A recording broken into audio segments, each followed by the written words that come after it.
Oneida County District Attorney Scott McNamara, who I understand is kind of taking some time out to give us a few minutes, and we appreciate that. Good morning, Scott. How are you?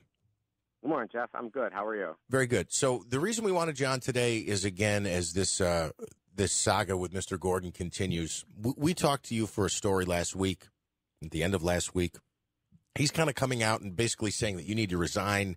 There's some impropriety on your part. We wanted to give you an opportunity to respond to. You were among many that he made some ridiculous allegations against yesterday, and we wanted to give you the chance to address them. Well, thanks. Well, first of all, Jeff, I'm not going to resign.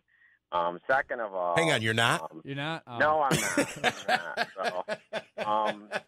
And honestly, he's not the first person that my office has prosecuted or prosecuted member of his family that wants me to resign or is upset with me. So this is kind of run-of-the-mill stuff. Usually the people aren't running for county executive. But I think the thing that is important for the listeners to understand is he's making an allegation that I disclosed sealed documents.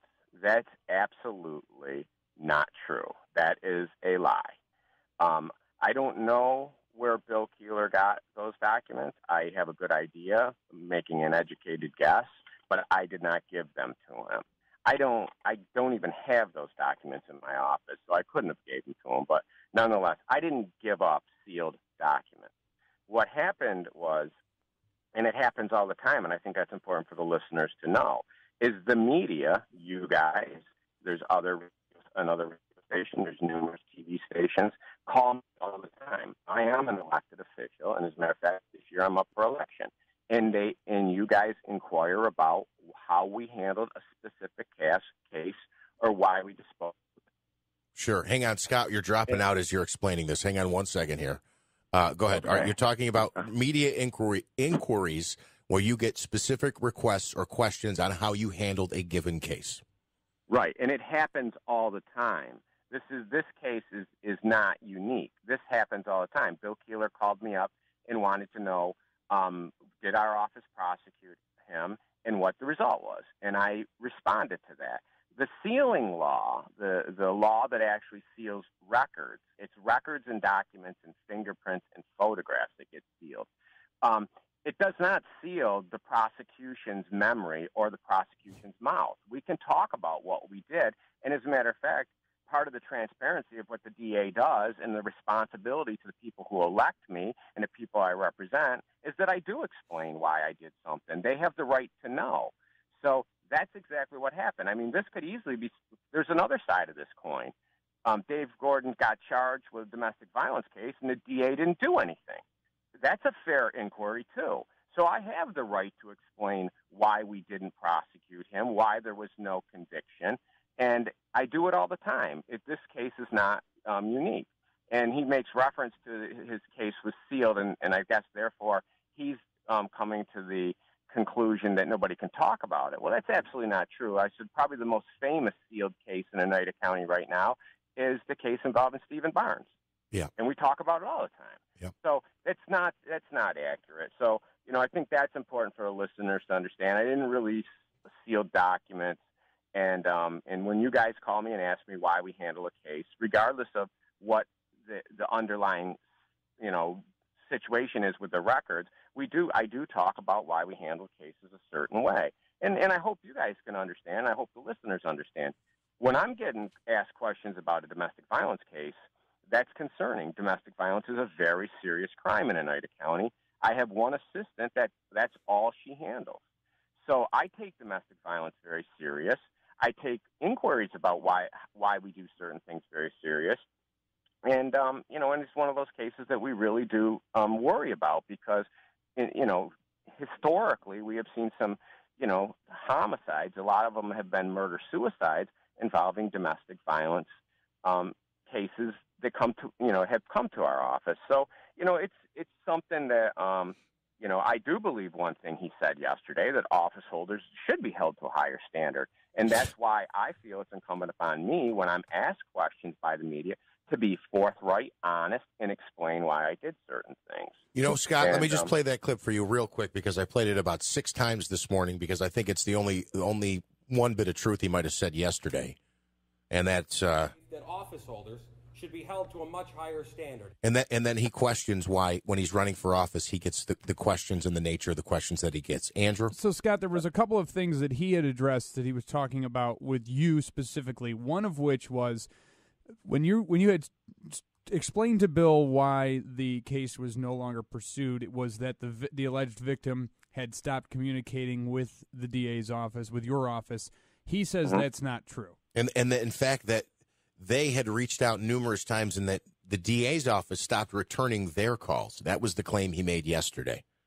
That's not my understanding. I spoke to the assistant that was handling the case, and what she told me, and I don't remember the specific numbers, but I thought off the top of my head, I thought she said to me, we called her 4 times. She never called us back. We left. I thought she said we left 2 cards. Somebody left 2 cards on her door or someplace, and she never called us back. Because of that, we ended up adjourning the case in contemplation of dismissal, which means it's adjourned for 6 months and then ultimately dismissed. That's what my assistant told me. That's all I know. I didn't personally handle the case, and it might, Dave Gordon, honestly, this is a misdemeanor case, and Dave Gordon's not somebody that's typically on my radar. So I didn't really handle this case. I had nothing to do with this case. This was a misdemeanor case in city court, and my assistant handled it. That's what my assistant told me. Sure. That's the information I provided to Bill. I'm not lying. I'm just repeating what I was told to the best of my ability. So that's the way it is. And then one other claim that he made, again, I'm just reiterating and asking you to address it. One other claim that he made yesterday is that you're allegedly intentionally preventing him from getting his pistol permit renewed. Do you have any role in that process? I heard that. That's almost comical. Anybody that knows the system knows the district attorney has absolutely nothing to do with pistol permits. The way it works, the way the law works is this. When somebody is arrested for a domestic violence case, and the law has changed in the past 2 or 3 years, so I'm not positive when it kicked in and how his case would have fit in. But one of 2 things. It used to be an order of protection triggered the weapons. All guns would be taken away from the defendant. It used to be an order of protection that triggered that. Now it's the arrest that triggers it. But nonetheless, whenever somebody's arrested for domestic violence, whether back then, a long time ago, it was order of protection, whatever, the weapons, the guns that person possessed are taken by the police, not by the DA, by the police. The police then hold them. When you have a pistol permit, in addition to the police taking your guns, the judge who issued you your pistol permit reviews it to make a decision of whether or not he wants to continue allowing you to have a pistol permit or revoke it. The district attorney's office has nothing to do with that. I've been a DA for over 12 years. I've never asked the judge to revoke somebody's permit, and I've never asked the judge to grant somebody's permit. It's not my jurisdiction. Mm-hmm. It's not something that I do. So when he makes that allegation, kind of implying that Mike Dwyer and Scott McNamara are conspiring against him, that's another kind of a crazy thing to be throwing out there when that's absolutely not true. I've never in my life spoke to Mike Dwyer about Dave Gordon's pistol permit. I don't even think I've ever in my life spoke to Mike Dwyer about Dave Gordon, to be honest with you. It's just not something that's not something Mike Dwyer and Scott McNamara would talk about. It's too bad I didn't know that yesterday when I was isolating some of his sound bites, because I would have included that in the roster of things that he said that were just completely not true, and he was just throwing people's name against the wall to see what would stick. So it's good to know that going forward. And it's sad because, I'm up for election. I don't need this. These are blatantly not true things that he's saying. And, and unfortunately, sometimes people believe stuff even though it's not true. And, it just doesn't happen that way. And same with the law under, the actual sealing of records.